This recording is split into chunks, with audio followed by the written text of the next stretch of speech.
currently descending hundreds of feet into a cave that runs over 5 kilometers deep into the earth. And whether we like it or not, as soon as my friends and I touch the ground, we are officially stranded here for the next 7 days. That might have been the scariest thing I've ever done. First things first, we gotta get really far away from where we rappelled down. Why? If it storms, this entire area could flash flood, fill up like an ocean, and potentially drown us all. Which is why we're going deep into the cave to set up base camp. Bro, this is just wicked. Dude, this is like a different world. This cave entrance may be beautiful, but looks can be deceiving. We didn't know it yet, but the next 7 days will by far be the hardest of our entire lives. It's gonna get dark in a couple hours. If we don't have a camp, we're screwed, okay? Do you have any idea where you're going? We're just looking for flat ground to set up camp. Upon entering the mouth of the cave, we stumbled upon an area with high enough elevation to protect us from any flash flooding, meaning that it was perfect for camp. Perfect is a crazy word. Good enough is what I would use. Good enough for camp. We spent the rest of day one grabbing our supplies that we were dropped with. Each one of these bags weighs like 80 pounds. And as you can see by the footage, we spent around 4 hours. This is very hard to traverse. Getting all of it back up to our base camp. All right, we've got some lights on in here. Our supplies are finally at our home base. And if you point the camera over there, you'll see it's pitch black. It took all day. And so we set up the bare minimum for camping grounds. We drilled holes to hang up some ropes. Grab these, pull yourself up. Looks like the ropes will be able to support hammocks. And with the help of our survival guide, Joel, we hung our hammocks. This thin rope is what holds up my hammock. Yep. Ate some dinner and prepared for a very cold night one. Not gonna lie, this hammock is way more comfortable than I thought it would be. Hey. Oh, God. Why is my head so big, bro? This part of the cave is 2.5 kilometers deep, and we're basically camping at the entrance. Tomorrow, we have a lot of exploring.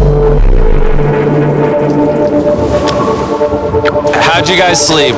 Horribly. I didn't. It's a very perplexing environment. The cave's constantly dripping water on us from above, so we put a tarp over us. But even still, the water's dripping into our hammocks. I have an idea. Let's make our shelter actually good. I say we connect these tarps so we stay dry while we're sleeping. That's literally genius. I'm not just a YouTuber, okay? My hammock gets out right here. Are we serious right now? This is where I just got out of bed. And we didn't realize it at the time, but this hole is almost 40 feet deep. So while Sean and I got started on the super tarp, Mac and Carl went to see how dangerous this hole was for themselves. Do you see my hammock up there? That is where I slept. Now look at this. And because everything looks the same, and it's probably pretty hard to follow us in this cave, on this map, you can see our home base and how far they're moving away from it. All right, Mac. It's been real, bro. Oh, bro, this is crazy. While the boys are randomly exploring, me and Sean actually have to work on the camp. Why is there a sleeping bag over here? Because it smelled like pee. Ew. Lesson number 1, don't rent your sleeping bags.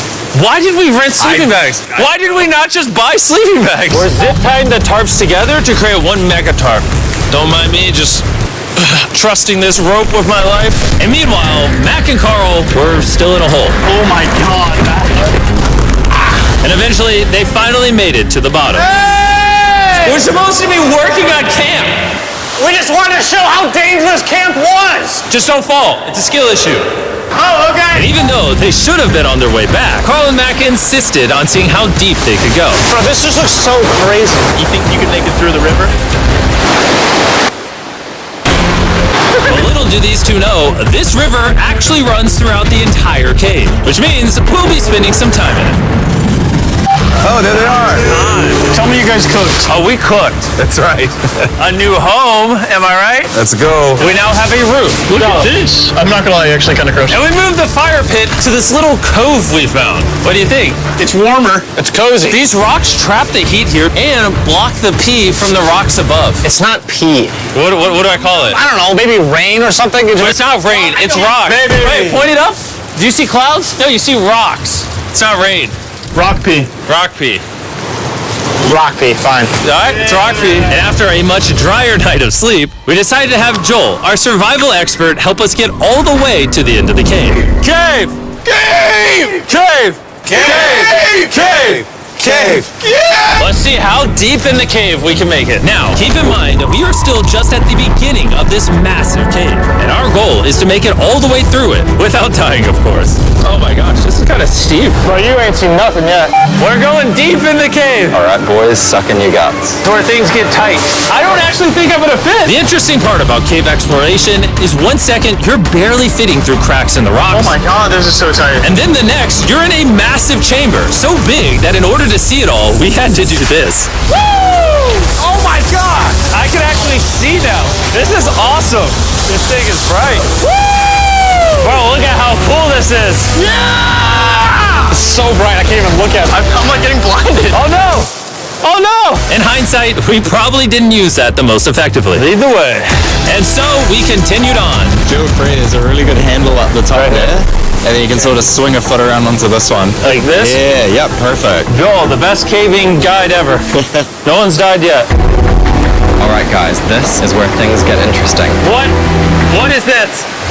So from this point on, wetsuits, we're going for a swim. Yesterday, Mac and Carl were joking about doing this, but the rest of this cave adventure takes place in a freezing river. Oh my god, this is insane! Meaning wetsuits are the only way to not get hypothermia. Why are we doing this? This is a once-in-a-lifetime experience. Because you die after you do it. So in order to get to the end of the cave, we have to hop in this river and fight the rapids through this tiny hole in the rock and carefully squeeze our way through it. Take your time, it will take your feet behind you a little bit. All right, I'm getting in the river. Follow the wall around to It's the so cool! You got it, Jimmy! Ah! I don't know if I fit! Jimmy, I need you to pull yourself up out of the water. Oh my god! What's crazy about doing this Ah, it's so cold! is when you're completely submerged in freezing cold water, gripping onto the rocks becomes incredibly hard. Oh my gosh, that was crazy! Mac, Carl, let's go! We got this! Keep going! Look how crazy this is, dude! And even though this obstacle was difficult, it's nothing compared to what's up ahead. Hey, boys, we're now 10% done! Which means we've only scratched the surface of this expedition, and we still have over 2 kilometers remaining to reach the end. As you can see, it rains in this cave 24/7. So I'm making a chill spot for us to hang out in and not get wet. I wonder what it would look like if I wasn't here to build all this. Pretty sure they'd just be sleeping in a pile on a wet rock. Why don't we keep moving now that the bodies are wet? You got it! Temperatures are going to drop quickly. Why is this so difficult? The worst part is, every inch we go this way is an inch we gotta go that way to get back to camp. Our next obstacle may be out of the water, but that doesn't make it any easier to get through. Oh, is that a spider web? Spider, I was a spider. That means it's probably on us. Oh, it's on you, it's on you! I hate my friends. This cave is like a Mr. Beast video. The further you go, the harder it gets. Just straight up, if we didn't have Joel, I'd be dead.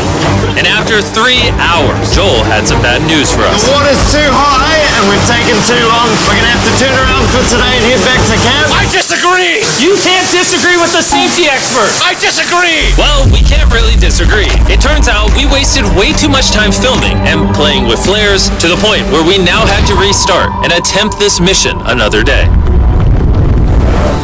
Sean, we're back! What did you do while we were gone? Hopefully nobody gets wet now. I didn't even know we packed lights. Yeah, they're awesome, right? Sadly, we only made it 20% through the cave today. But mark my words, we will go the distance in a future day. I doubt it. That's not gonna happen. We might rest on day 4, and then on day 5, try to go all the way to the end of the cave and see what's there. Day 3 was a lot of fun. I'll see you guys tomorrow. And after a third miserable night in the cave, the next morning we only had one thing in mind.